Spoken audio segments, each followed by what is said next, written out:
Энд Монгол хүн байна уу? Монгол хүн байгаа мó байхгүй мó?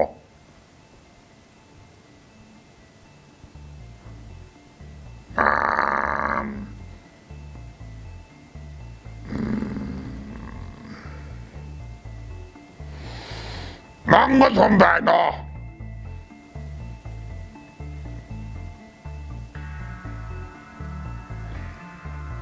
Юуг мэрчимтэй? Хизээч ийм байж болох чи ороо боод хэлсэн бол яаж амгүй байлаа.